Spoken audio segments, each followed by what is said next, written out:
어머님! 누군가 저를 모함하려 한 것입니다. 어느 집 사랑채 앞마당에서 한 며느리가 시어머니 앞에 무릎을 꿇고 애원하고 있었습니다.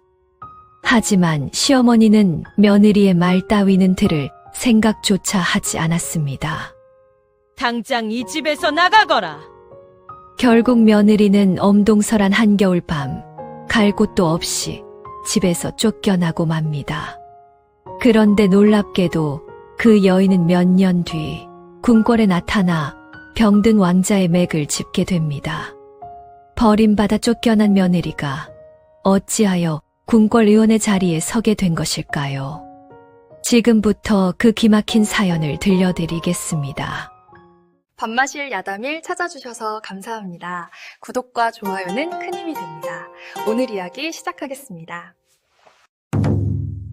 옛날 옛적 조선 어느 고을에 대대로 글을 읽어온 선비 집안이 하나 있었습니다. 허나 세월이 흐르면서 집안에 남은 것이라곤 허물어져 가는 기와집 한 채와 누렇게 바랜 족보 한 권, 그리고 양반의 체면뿐이었습니다. 그 집의 주인 김진사에게는 연화라는 외동딸이 하나 있었습니다. 연화는 어려서부터 총명했습니다. 김진사가 서당 아이들을 가르칠 때 방문 너머로 귀를 기울여 천자문을 저절로 깨우쳤고 10살도 되기 전에 시경의 구절을 줄줄 외웠습니다. 김진사는 그런 딸을 보며 속으로 탄식했지요. 연화가 아들이었다면 내 이 집안을 다시 일으켜 세웠을 것을. 연화가 딸이라는 이유로 김진사는 그저 한숨을 삼킬 수밖에 없었습니다. 연화의 나이 16이 되던 해 어머니가 조심스레 김진사에게 말을 꺼냈습니다. 여보, 이제 연화 혼처를 알아봐야 하지 않겠습니까? 김진사는 고개를 끄덕였지만 속마음은 무거웠습니다. 내놓을 혼수도 자랑할 재산도 없었기 때문이지요. 중매쟁이가 간혹 찾아와도 집안 형편을 슬쩍 살피고는 고개를 절레절레 흔들며 돌아갔습니다. 17이 되고 18이 되어도 혼담은 들어오지 않았습니다. 김진사는 날마다 한숨을 쉬었습니다. 내가 무능하여 자식 하나 제대로 시집 보내지 못하는구나. 어머니는 밤마다 몰래 눈물을 훔쳤습니다. 연화 저 아이 팔자가 어찌 되려고 이러는지. 연화는 그 모든 걸 알면서도 내색하지 않았습니다. 새벽이면 일어나 마당을 쓸고 낮이면 빨래를 하고 저녁이면 김진사의 해진 도포를 키웠습니다. 집안이 아무리 가난해도 행실만큼은 흠잡을 데 없이 바르게 살았지요. 그러던 어느 해봄이었습니다. 뜻밖에도 혼담이 들어왔습니다. 그것도 고을에서 손꼽히는 부잣집에서 말입니다. 중매쟁이가 헐레벌떡 달려와 말했습니다. 박 대감댁에서 연화 아가씨를 며느리로 맡고 싶다 하오. 김진사는 귀를 의심했습니다. 뭐라고? 박 대감댁이라면 그 부잣집 말이냐? 그렇다니까요. 으리으리한 기와집의 논밭이 수백 마지기요. 곳간에는 쌀이 넘쳐나는 그 집이요. 박 대감댁은 대대로 장사로 부를 일군 상인 가문이었습니다. 돈은 넘쳐났지만 족보가 변변치 않아 양반 행세를 하고 싶어도 늘 체면에 목말라 있는 집안이었지요. 중매쟁이가 목소리를 낮추며 말했습니다. 저쪽에서 양반과 규수를 며느리로 맡고 싶다 하오. 친정이 비록 넉넉지 않아도 좋다고 하시더이다. 김진사는 한참을 망설였습니다. 상인 집안으로 딸을 보내는 건 선비로서 체면이 서지 않는 일이었지요. 허나 달리 방도가 없었습니다. 연화의 나이는 20을 바라보고 있었고 집안 형편은 나아질 기미가 보이지 않았습니다. 결국 혼사는 성사되었습니다. 떠나는 날 김진사는 연화의 손을 잡고 말했습니다. 가서 부디 잘 살아라. 시부모께 효도하고 남편을 공경하며 어떤 어려움이 있어도 참고 견뎌라. 연화는 고개를 숙인 채 대답했습니다. 명심하겠습니다, 아버지. 가마가 떠날 때 어머니가 대문 앞에서 하염없이 울었습니다. 연화는 가마 안에서 그 울음소리를 들으며 두 주먹을 꽉 쥐었습니다. 이제 나는 저 집의 사람이다. 무슨 일이 있어도 부끄럽지 않게 살리라. 하늘에는 봄볕이 따스했고 길가에는 복사꽃이 흐드러지게 피어 있었습니다. 마치 연화의 앞날을 축복하는 듯 했지요. 허나 세상에 그 복사꽃이 얼마나 빨리 지는지 연화는 미처 알지 못했습니다. 시댁의 대문이 열리고 연화가 안으로 들어섰을 때 멀리서 까마귀 한 마리가 울고 있었습니다. 연화를 태운 가마가 박대감댁 대문 앞에 멈춰 섰습니다. 대문이 열리자 연화는 숨을 삼켰습니다. 소문대로였습니다. 기와지붕이 끝없이 이어졌고 마당은 넓디 넓었으며 하인들이 줄지어 서서 새 며느리를 맞이하고 있었지요. 연화는 떨리는 다리를 애써 다잡으며 가마에서 내렸습니다. 그때 저 앞에서 한 여인이 걸어 나왔습니다. 비단 저고리에 금비녀를 꽂은 위엄 있는 모습이었지요. 바로 시어머니였습니다. 연화는 깊이 절을 올리며 문안을 드렸습니다. 허나 시어머니는 대답 없이 연화를 위아래로 훑어보기만 했습니다. 그 눈빛이 차가웠습니다. 마치 물건을 살피듯 값어치를 따지듯 하는 눈이었지요. 한참 만에 시어머니가 입을 열었습니다. 얼굴은 그럭저럭이로구나. 양반과 딸이라더니 몸가짐은 볼만하고. 그리고는 돌아서며 하인에게 며느리 방으로 안내하라 명했습니다. 첫 대면은 그렇게 끝이 났습니다. 환영의 말 한마디 없이, 따뜻한 눈길 한 번 없이 말이지요. 연화가 방에 들어서자 혼자가 되었습니다. 방 안은 깨끗하게 정돈되어 있었지만 어딘지 모르게 썰렁했습니다. 연화는 창밖을 바라보며 스스로를 다독였습니다. 처음이니 그런 것이라고, 정성을 다하면 시어머니도 마음을 여실 것이라고 말이지요. 며칠 뒤 연화는 남편 영달을 처음 만났습니다. 영달은 생긴 건 준수했습니다. 허나 연화와 눈을 마주치지 않았고 말도 별로 없었지요. 첫날 밤에도 형식적인 인사만 나누고는 등을 돌려 누워버렸습니다. 연화는 서운했지만 내색하지 않았습니다. 남자란 원래 쑥스러운 법이니 시간이 지나면 정이 들 것이라 생각하며 마음을 다잡았지요. 다음 날부터 연화는 누구보다 부지런히 움직였습니다. 새벽이면 제일 먼저 일어나 부엌으로 향했습니다. 물을 길어오고 불을 지피고 아침상을 준비했지요.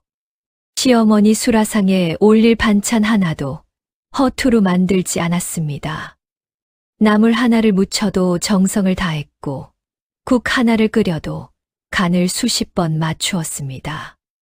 허나 시어머니는 상을 받아도 칭찬 한마디 하지 않았습니다.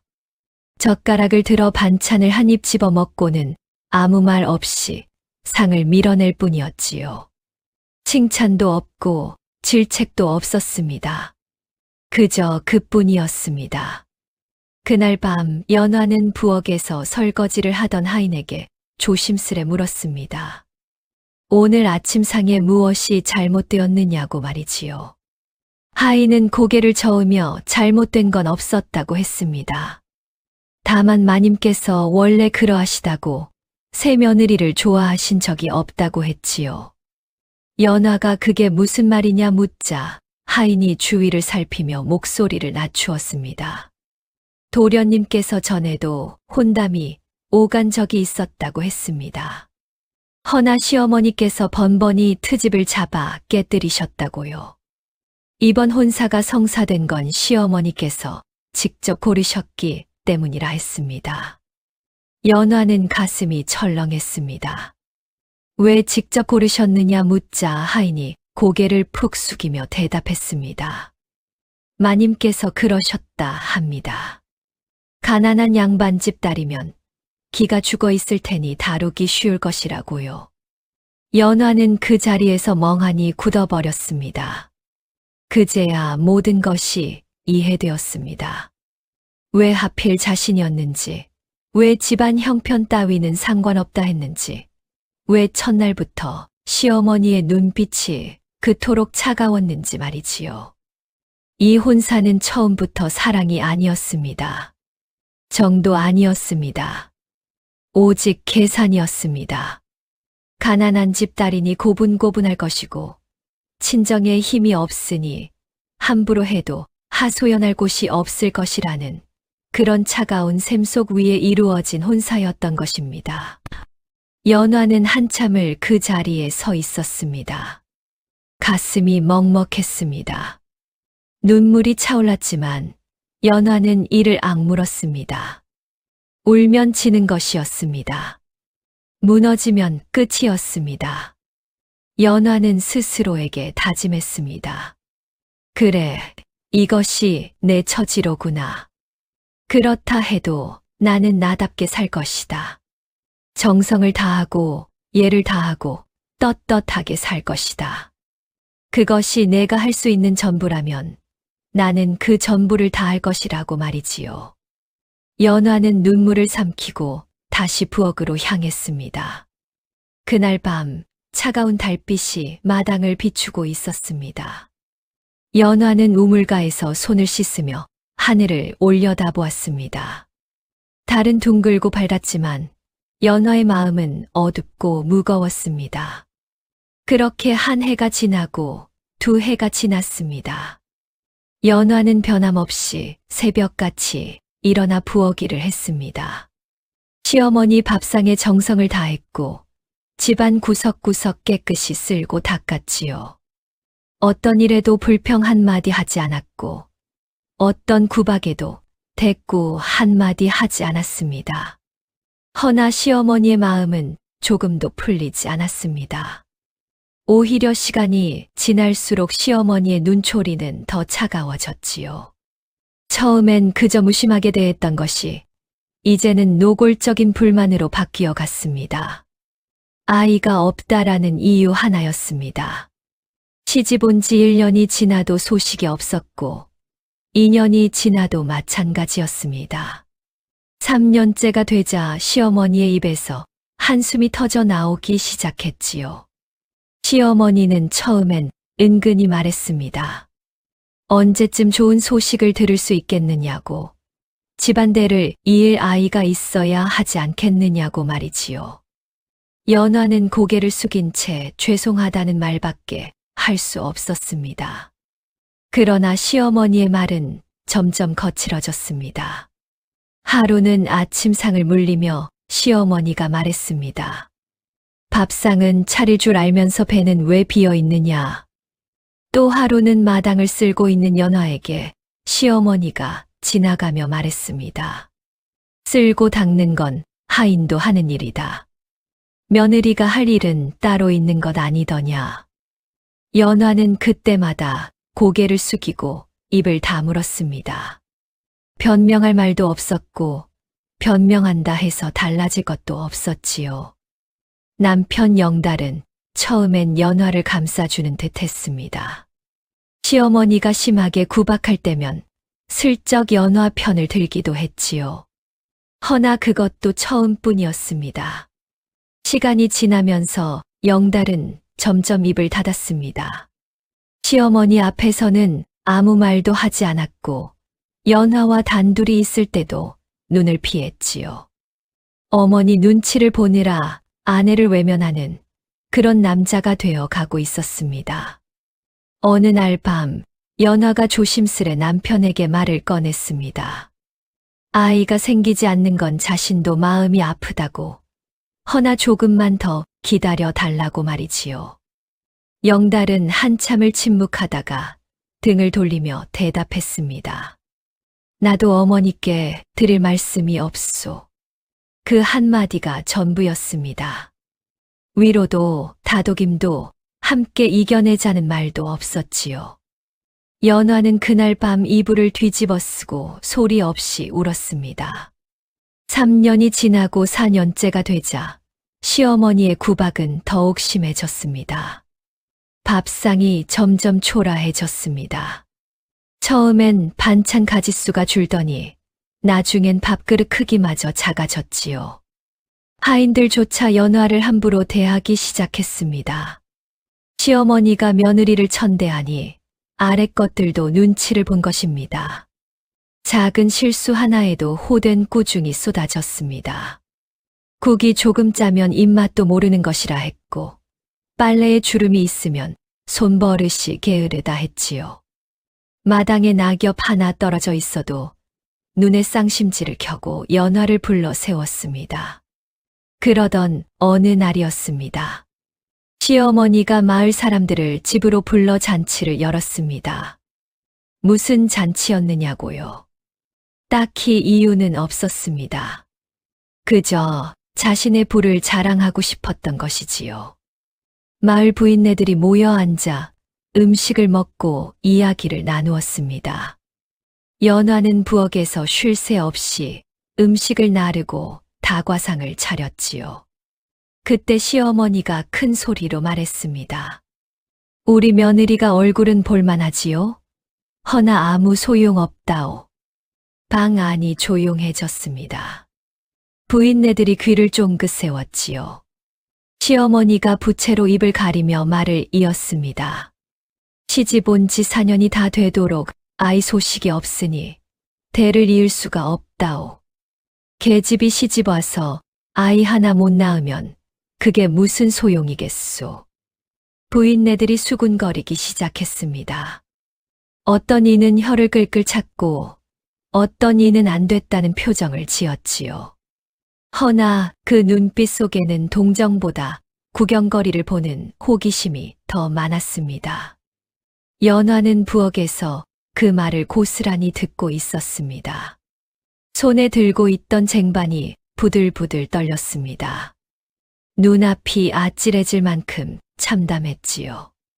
사람들 앞에서 대놓고 박복한 여자라 손가락질하고 쓸모없는 며느리라 낙인 찍은 것이나 다름없었습니다. 하지만 연화는 울지 않았습니다. 이를 악물고 떨리는 손을 다잡았습니다. 부엌에서 나가지 않고 묵묵히 설거지를 했지요.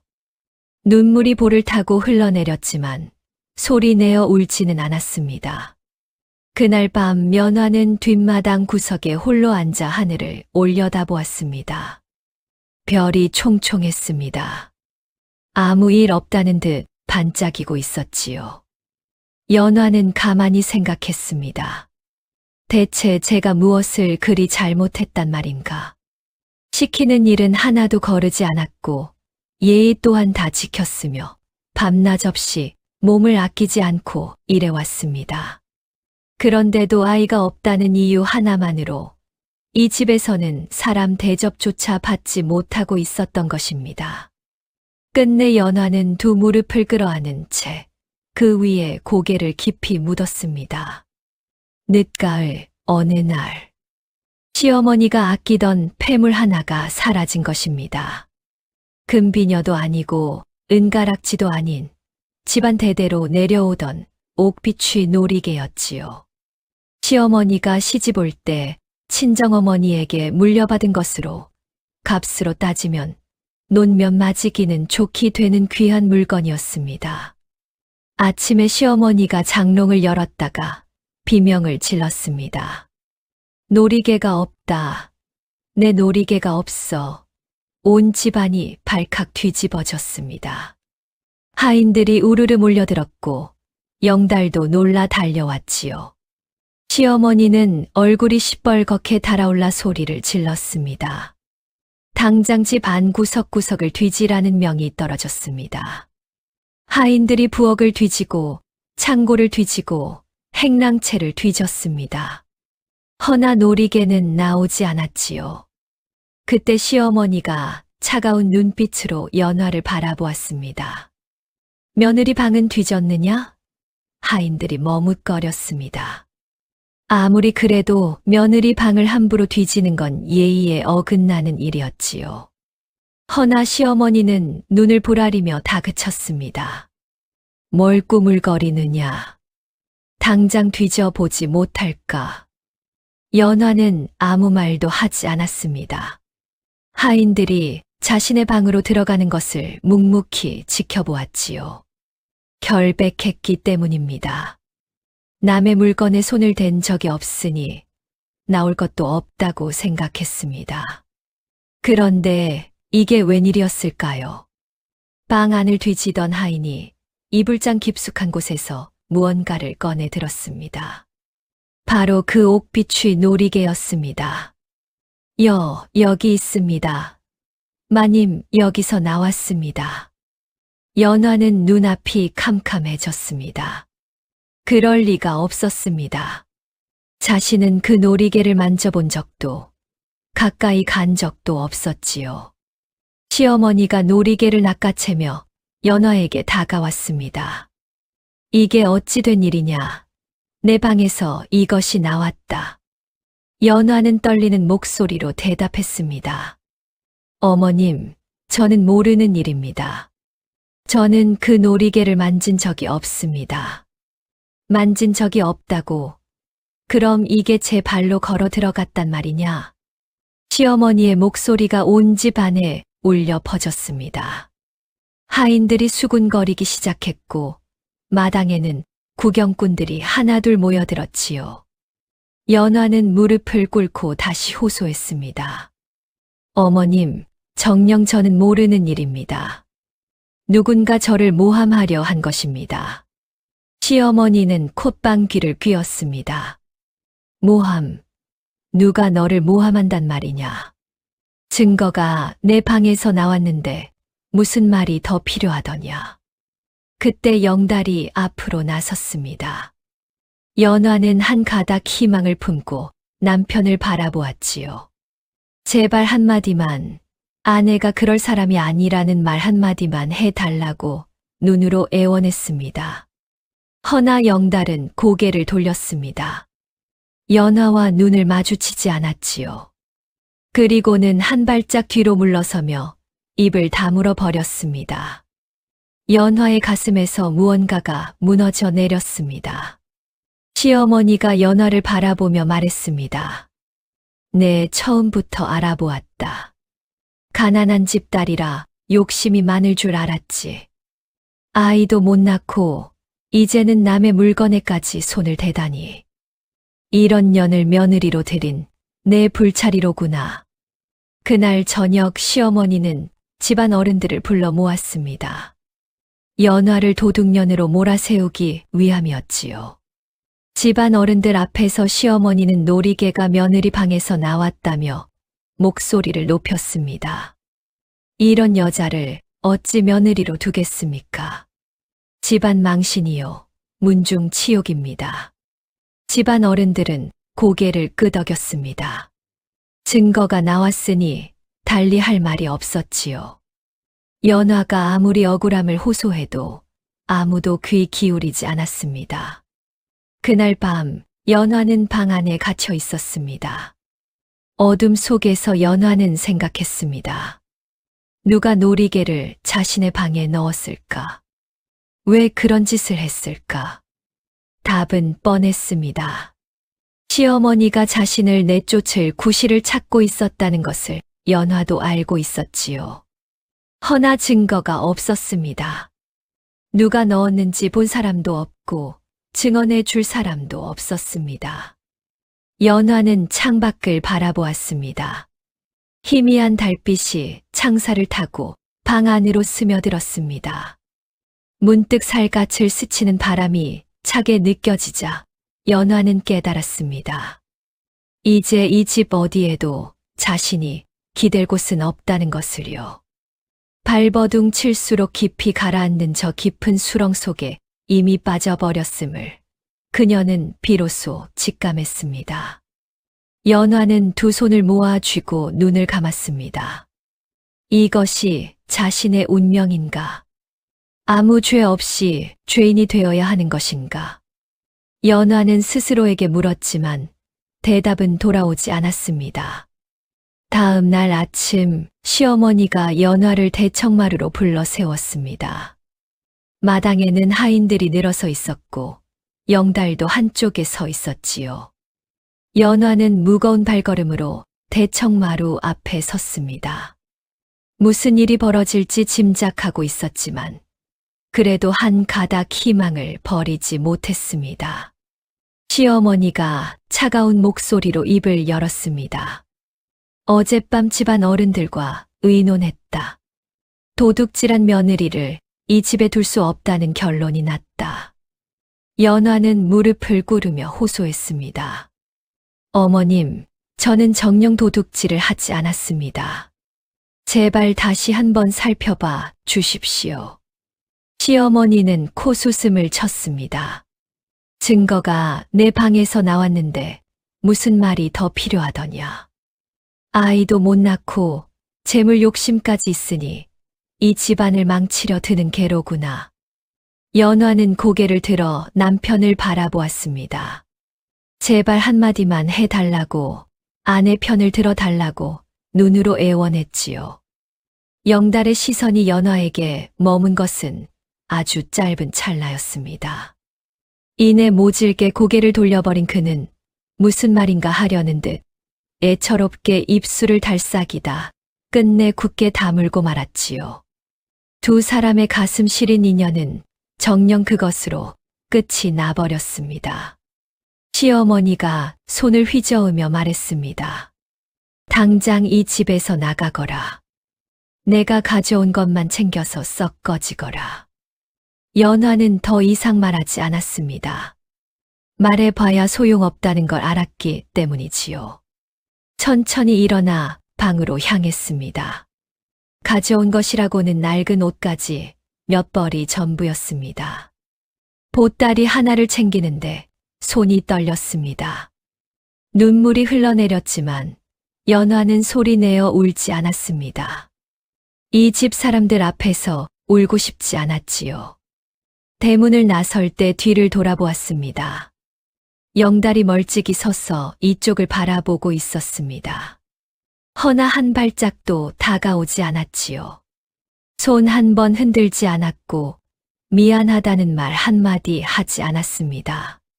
그저 멍하니 서서 아내가 쫓겨나는 모습을 지켜볼 뿐이었습니다. 연화는 돌아섰습니다. 그리고 다시는 뒤를 돌아보지 않았습니다. 계절은 한겨울로 접어들고 있었습니다. 바람이 칼처럼 차가웠고 하늘에서는 눈발이 흩날리기 시작했지요. 연화는 얇은 옷 하나 걸치고 맨발에 가까운 신을 신은 채 길을 걸었습니다. 어디로 가야 했을까요? 친정이 떠올랐습니다. 아버지 김진사와 어머니가 계신 곳이지요.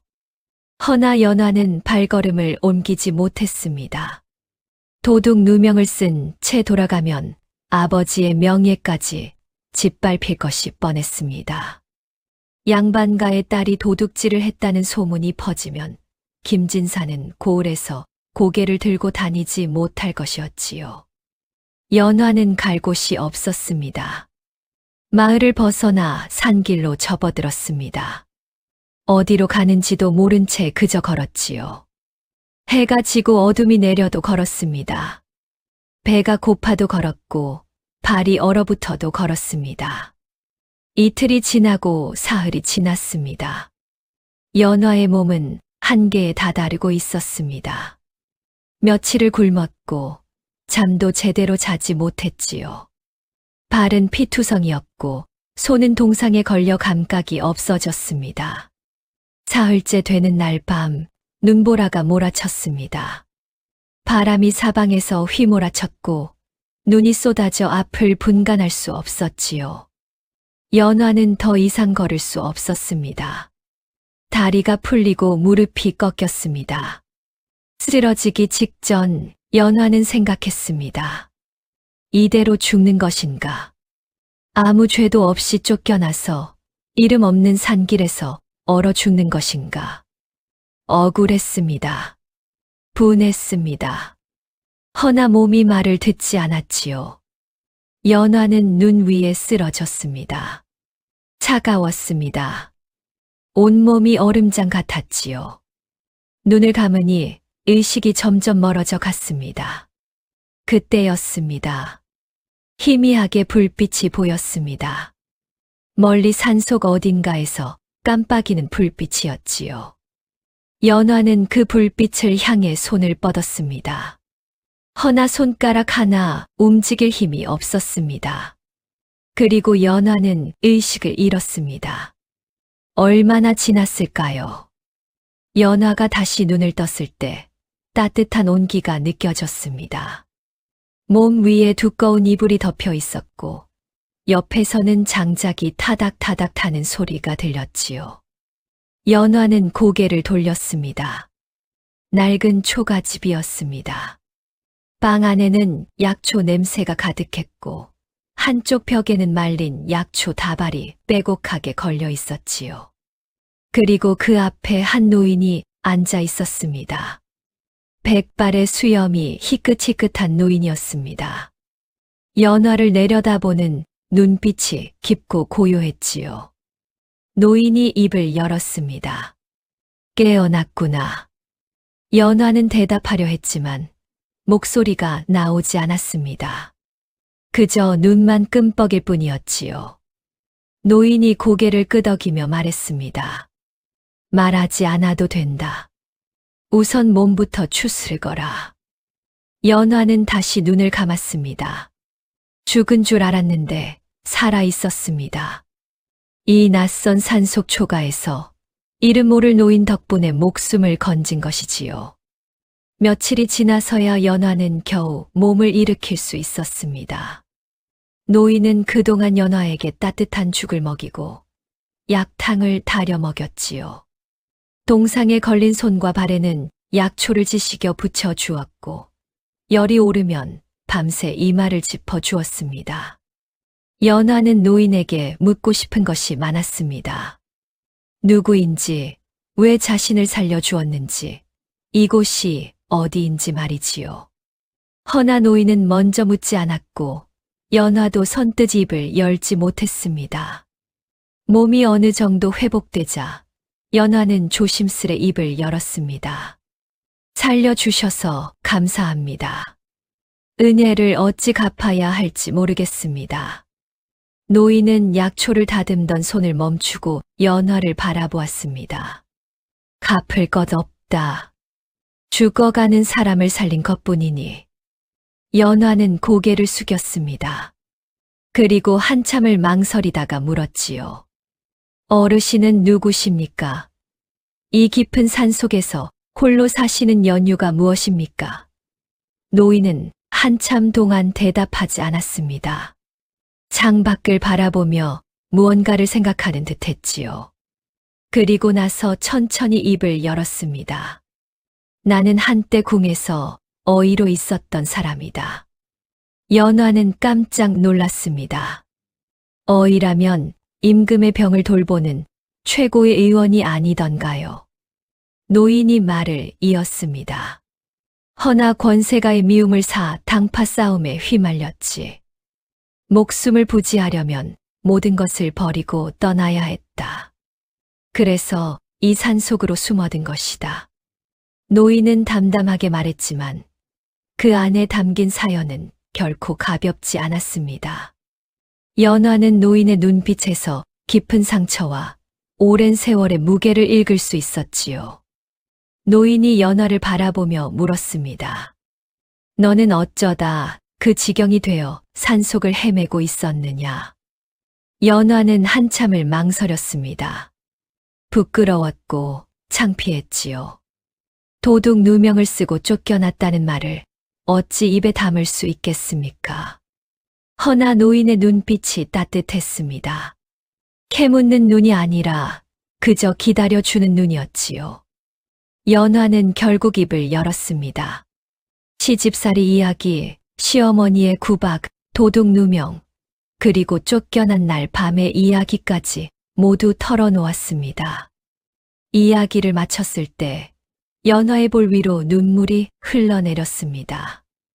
노인은 아무 말 없이 듣고 있다가 고개를 끄덕였습니다. 기구한 팔자로구나. 허나 내 잘못이 아니다. 그 한마디에 연화는 그만 울음을 터뜨리고 말았습니다. 시집간 이후로 단 한 번도 내 잘못이 아니라는 말을 들어본 적이 없었기 때문이지요. 며칠이 더 지났습니다.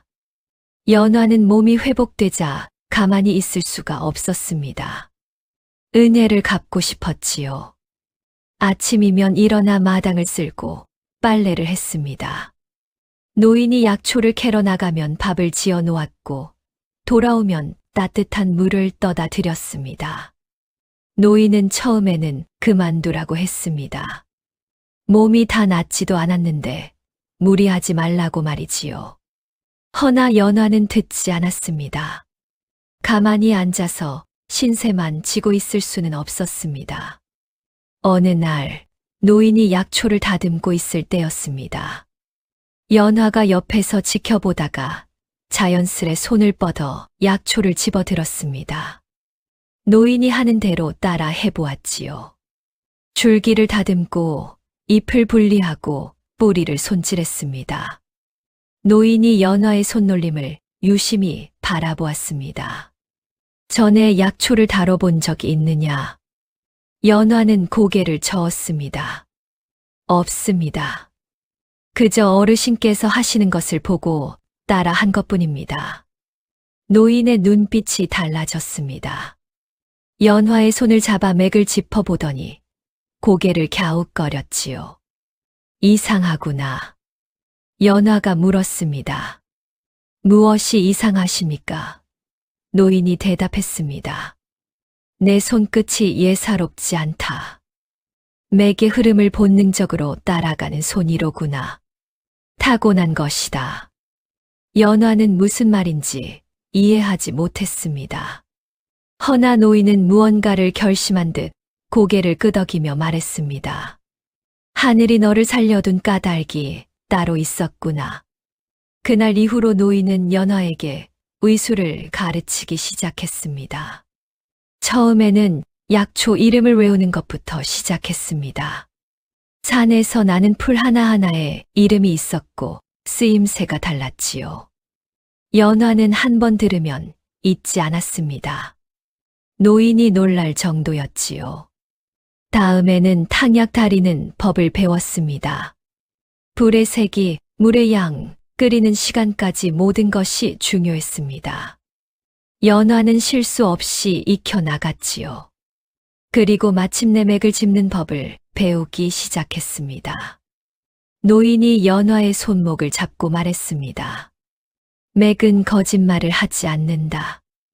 입은 속일 수 있어도 맥은 속일 수 없지. 손끝으로 느껴지는 미세한 떨림, 그것이 진실이다. 연화는 노인의 말을 가슴에 새겼습니다. 그렇게 산속에서 연화의 새로운 삶이 시작되었습니다. 쫓겨난 며느리가 아닌 의술을 배우는 제자로서 말이지요. 계절이 바뀌고 또 바뀌었습니다.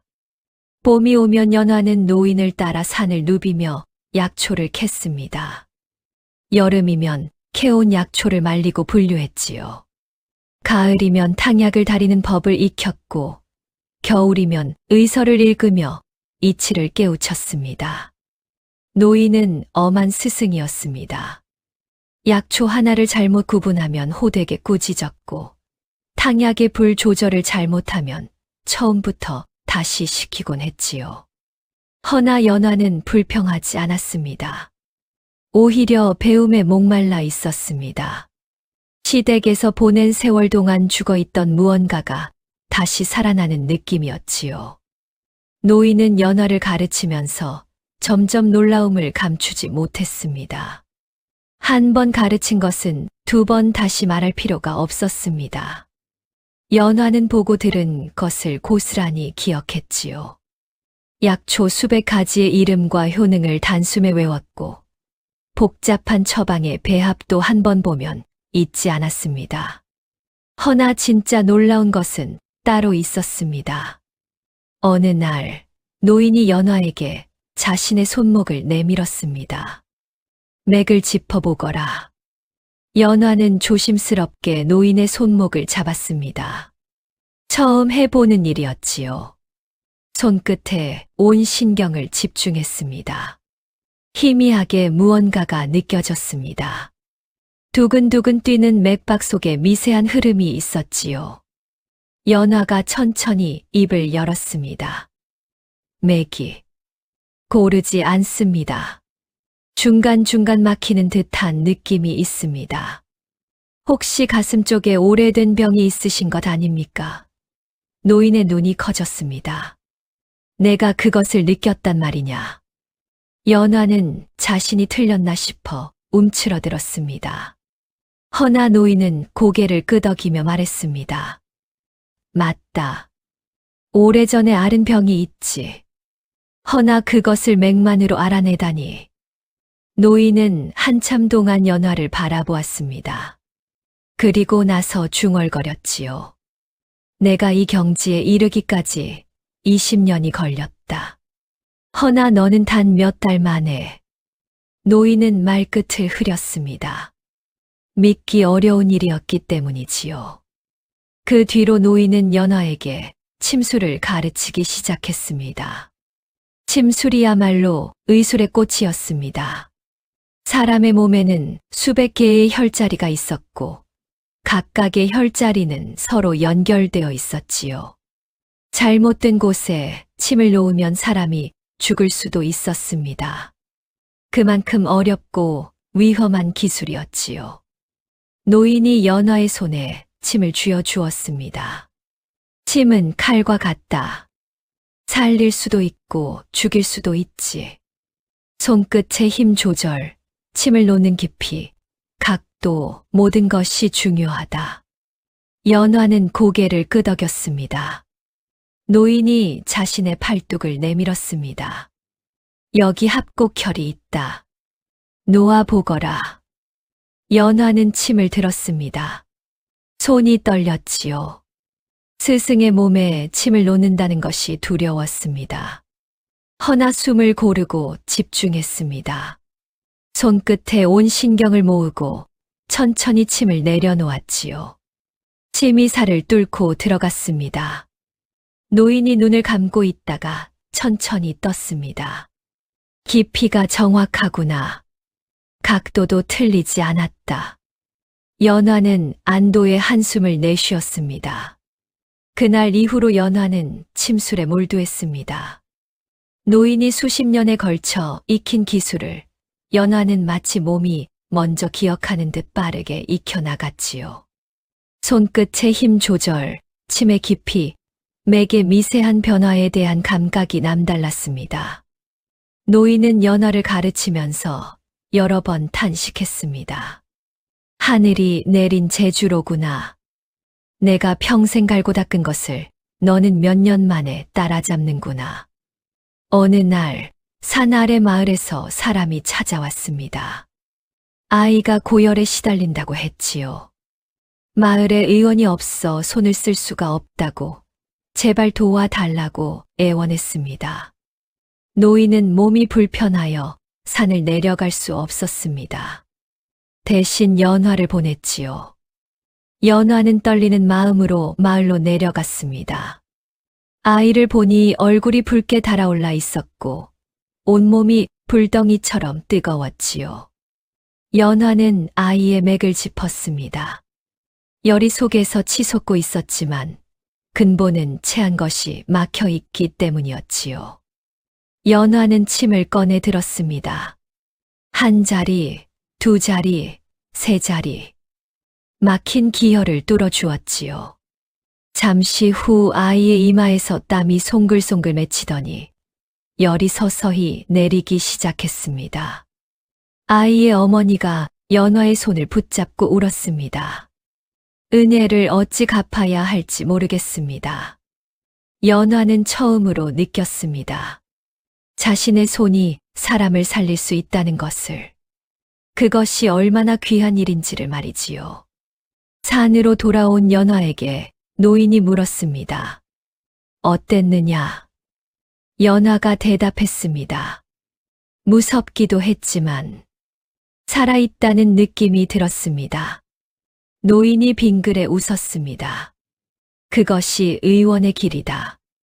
연화가 산 아래 마을에서 아이를 살렸다는 소문이 퍼지기 시작했습니다. 처음에는 그저 수군거림에 불과했지요. 산속에 침 놓는 여인이 있다더라. 어디서 왔는지 모르지만 솜씨가 보통이 아니라더라 하는 이야기들이었습니다. 허나 소문은 눈덩이처럼 불어났습니다. 허리가 굽어 걷지 못하던 노파가 연화에게 침을 맞고 다시 걷게 되었지요. 몇 해째 말을 못하던 상인이 연화의 침을 맞은 뒤 입을 열었습니다. 온갖 약을 써도 낫지 않던 피부병이 연화가 지어준 약을 바르고 나서 씻은 듯이 나았지요. 사람들이 하나둘 산을 찾아오기 시작했습니다. 연화는 찾아오는 사람을 마다하지 않았습니다. 가난한 사람이든 부유한 사람이든 가리지 않고 진맥을 보았고 침을 놓았지요. 대가를 받지 않았습니다. 약초를 캐다 주거나 곡식을 조금 놓고 가면 그것으로 충분했습니다. 노인은 그런 연화를 흐뭇하게 바라보았습니다. 내가 이 산속에 온 지 벌써 5년이 지났구나. 연화는 문득 세월이 그렇게 흘렀다는 것을 깨달았습니다. 쫓겨나던 날 밤의 한겨울이 엊그제 같은데 어느새 5년이라는 시간이 지나 있었지요. 노인이 말을 이었습니다. 이제 내가 더 가르칠 것이 없다. 내 실력은 이미 나를 넘어섰다. 연화는 고개를 저었습니다. 아닙니다. 아직 부족한 것이 많습니다. 노인이 빙그레 웃었습니다. 부족함을 아는 것이 진정한 의원의 자질이지.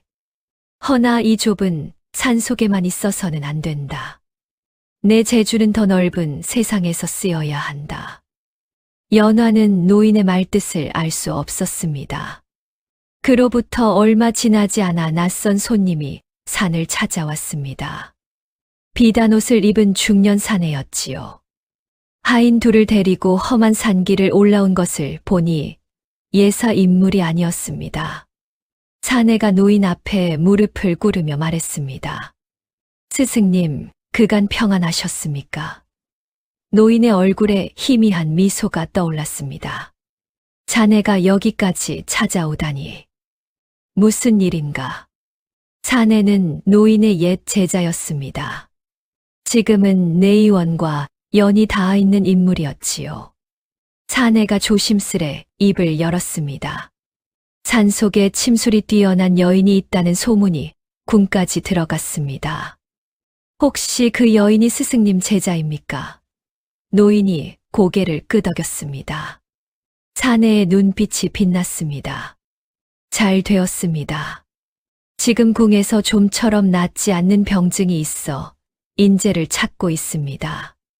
내의원 어이들이 손을 쓰지 못하고 있지요. 혹시 그 여인을 궁으로 보내실 수 있겠습니까? 노인은 한참 동안 대답하지 않았습니다. 창밖을 바라보며 무언가를 생각하는 듯 했지요. 사내가 다시 말했습니다. 스승님, 알고 있습니다. 궁이 어떤 곳인지, 얼마나 위험한 곳인지 말입니다. 허나 이번 병증은 심상치 않습니다. 사람 목숨이 달린 일입니다. 노인이 천천히 입을 열었습니다. 내 제자에게 물어보아야 할 일이지. 그날 밤 노인은 연화를 불러 앉혔습니다. 궁에서 인재를 찾고 있다는 이야기, 내의원 어이들도 손을 쓰지 못하는 병증이 있다는 이야기를 들려주었지요. 그리고 마지막으로 물었습니다. 가겠느냐? 연화는 한참 동안 대답하지 못했습니다. 궁이라니.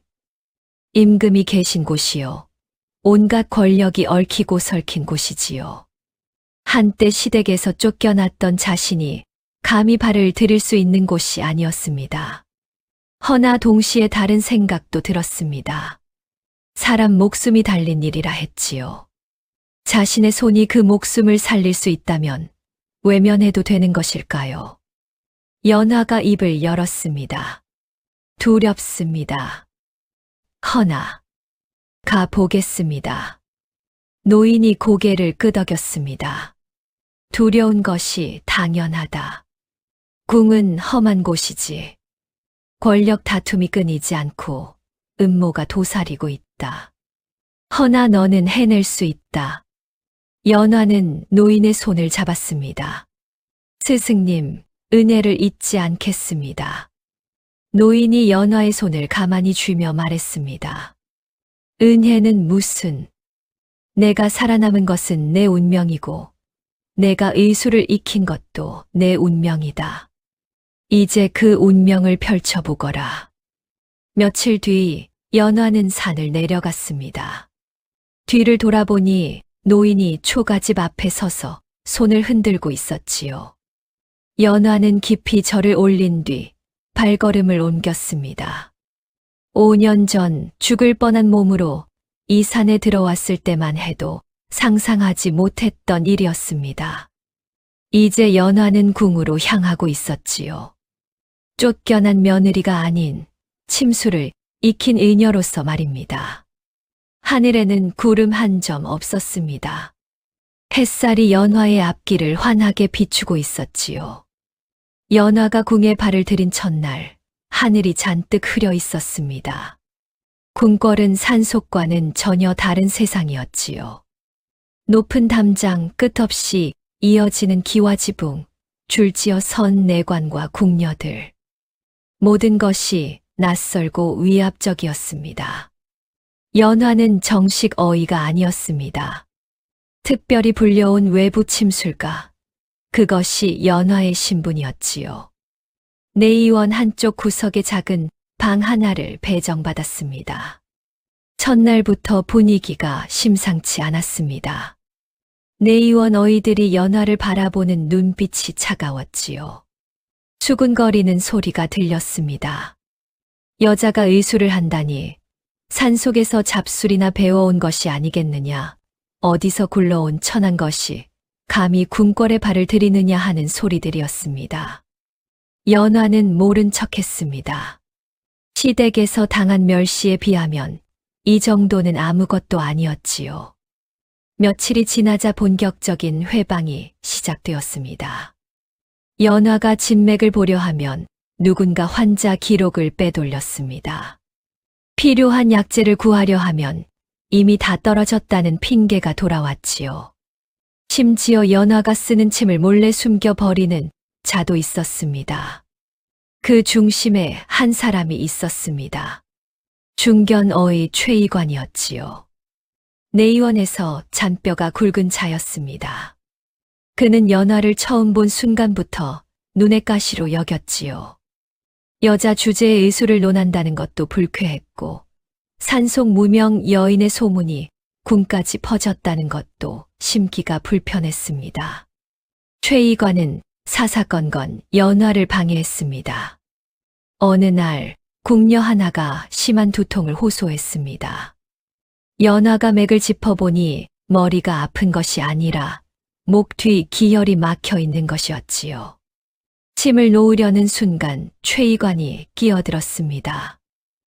잠깐, 그 혈자리가 아니다. 연화가 돌아보았습니다.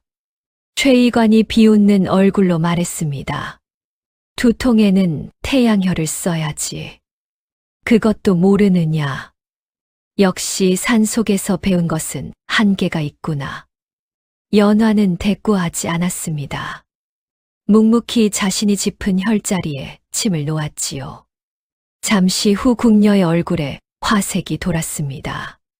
두통이 씻은 듯이 사라진 것이지요. 최의관의 얼굴이 굳어졌습니다. 허나 물러서지 않았지요. 우연이다. 우연히 맞은 것이다. 그 일이 있은 뒤로 최의관의 방해는 더욱 심해졌습니다. 연화가 처방한 약을 슬쩍 바꿔치기도 했고 연화가 진맥한 기록을 몰래 고쳐놓기도 했지요. 연화가 맞게 짚은 병증도 틀렸다고 우겼고 환자가 나아도 그것은 자신들의 탕약 덕분이라고 치부했습니다. 연화는 참았습니다. 대꾸하면 질 것이었습니다. 싸우면 밀려날 것이었지요. 연화는 입을 다물고 자신의 일에만 집중했습니다. 한 사람 한 사람의 병을 더 세심하게 살폈고 더 정성껏 돌보았지요. 그러자 조금씩 변화가 생기기 시작했습니다. 궁녀들 사이에서 연화에 대한 소문이 돌았습니다. 침 한 번에 두통이 나았다더라. 오래된 어깨 통증이 사라졌다더라 하는 이야기들이었지요. 하급 내관들도 슬금슬금 연화를 찾아오기 시작했습니다. 내의원 어이들에게는 말 못할 사소한 병증들을 연화에게 보여주었지요. 연화는 그들을 마다하지 않았습니다. 신분이 높든 낮든 상관없이 성심껏 돌보았지요. 그것이 연화가 할 수 있는 전부였습니다. 어느 날 밤, 연화가 방에서 약초를 정리하고 있을 때였습니다. 문 밖에서 인기척이 들렸지요. 문을 열자 상궁 한 분이 서 있었습니다. 대비전에서 온 상궁이었지요. 상궁이 조용히 말했습니다. 대비마마께서 너를 보고 싶다 하셨다. 연화는 가슴이 두근거렸습니다. 대비라면 궁에서 가장 높은 어른 중 한 분이지요. 상궁을 따라 대비전으로 향했습니다. 대비는 연화를 위아래로 살펴보더니 입을 열었습니다. 내가 그 침술 잘한다는 여인이냐? 연화는 고개를 숙이며 대답했습니다. 황송하옵니다. 아직 부족한 것이 많사옵니다. 대비가 고개를 끄덕였습니다. 겸손하구나. 좋은 것이다. 내 오래전부터 무릎이 시려 고생하는데 한 번 봐주겠느냐? 연화는 조심스럽게 대비의 맥을 짚고 무릎을 살폈습니다. 그리고 침을 놓았지요. 다음 날 대비가 상궁을 통해 전가를 보내왔습니다. 몇 해 만에 무릎이 이렇게 가뿐한 적이 없었다고, 그 여인을 곁에 두고 싶다고 말이지요. 그 일 이후로 연화의 입지가 조금씩 달라지기 시작했습니다. 대비전의 신임을 얻은 것이지요. 초겨울 어느 날 왕자가 갑자기 쓰러진 것입니다. 아침까지 멀쩡하던 왕자가 점심 무렵 갑자기 의식을 잃고 쓰러졌지요. 열은 높지 않았습니다. 허나 정신을 차리지 못했고 몸이 점점 굳어가고 있었습니다. 궁 전체가 발칵 뒤집어졌습니다. 내의원 어이들이 우르르 왕자의 처소로 달려갔지요. 최의관이 가장 먼저 맥을 짚었습니다. 그 뒤로 다른 어이들도 차례로 진맥을 했지요. 허나 누구도 병명을 단정 짓지 못했습니다. 누군가는 풍증이라 했고 누군가는 심혈이라 했습니다. 의견이 분분했지요. 결국 여러 가지 탕약을 함께 쓰기로 했습니다. 열을 내리는 약, 기를 보하는 약, 담을 사기는 약을 한꺼번에 달여 올렸지요. 허나 왕자의 상태는 나아지지 않았습니다. 하루가 지나고 이틀이 지나도 의식이 돌아오지 않았지요. 오히려 몸이 더 굳어가고 있었습니다. 손끝이 차가워지고 있었고 입술이 파랗게 질려가고 있었습니다. 사흘째 되는 날, 임금이 직접 내의원을 찾았습니다. 어찌 된 것이냐? 내 아들이 죽어가고 있는데 어이들이 손을 놓고 있단 말이냐? 어이들이 땅에 엎드려 고개를 조아렸지요. 아무도 대답하지 못했습니다. 임금의 얼굴에 분노가 가득했습니다. 그때 대비전 상궁이 앞으로 나섰습니다. 전하, 한 가지 청이 있사옵니다. 임금이 고개를 돌렸지요. 무엇이냐? 상궁이 조심스레 입을 열었습니다. 내의원에 침술이 뛰어난 여인이 있사옵니다. 대비마마께서도 그 여인의 침을 맞고 효험을 보셨사옵니다. 한 번 기회를 주시면 어떠하시겠사옵니까? 어이들이 술렁거렸습니다. 최의관이 벌떡 일어나 소리쳤지요. 아니 되옵니다. 왕자 저하의 옥체에 그까짓 여인의 침을 들이다니 만에 하나 잘못되면 어찌하시려 하옵니까? 다른 어이들도 고개를 끄덕이며 반대했습니다. 여자가 의술을 논하는 것도 우습거늘 왕자의 몸에 침을 놓게 하는 것은 말도 안 된다는 것이었지요. 임금이 한참 동안 침묵했습니다. 그리고 나서 입을 열었지요. 불러오너라. 연화가 왕자의 처소에 들어섰을 때 모든 시선이 자신에게 쏠리는 것을 느꼈습니다. 어이들의 눈빛은 적대적이었고 궁녀들의 눈빛은 불안했지요. 임금은 옥좌에 앉아 매서운 눈으로 연화를 내려다보고 있었습니다. 연화는 떨리는 마음을 다잡고 왕자에게 다가갔습니다. 왕자는 창백한 얼굴로 누워 있었지요. 숨소리가 희미했습니다. 연화는 조심스레 왕자의 손목을 잡고 맥을 짚었습니다. 그리고 눈동자를 살피고 목덜미를 만져보았지요. 미세한 경직이 느껴졌습니다. 연화는 속으로 생각했습니다. 이것은 열이 아니다. 풍증도 아니고 심혈도 아니다. 기혈이 막힌 것이다. 그것도 잘못된 약재가 순환을 더 막아버린 것이지요. 연화가 고개를 들어 말했습니다. 지금까지 쓴 탕약을 모두 중단해야 하옵니다. 어이들이 웅성거렸습니다. 최의관이 소리쳤지요. 무슨 소리냐? 탕약을 중단하면 왕자 저하께서 어찌 되시겠느냐? 연화가 차분하게 대답했습니다. 탕약이 병을 더 키우고 있사옵니다. 병의 근본은 열이 아니라 막힌 기혈에 있사옵니다. 지금 쓰고 있는 약은 오히려 순환을 막고 있사옵니다. 방 안이 조용해졌습니다. 임금이 물었습니다. 고칠 수 있느냐? 연화가 고개를 숙이며 대답했습니다. 침으로 막힌 기혈을 뚫으면 가능하옵니다. 임금이 한참 동안 연화를 바라보았습니다. 그리고 고개를 끄덕였지요. 해보거라. 연화는 침을 꺼내 들었습니다. 손이 떨리지 않았습니다. 시댁에서 쫓겨나던 그 밤의 두려움, 산속에서 죽음의 문턱까지 갔던 그 순간 모든 것을 이겨낸 손이었지요.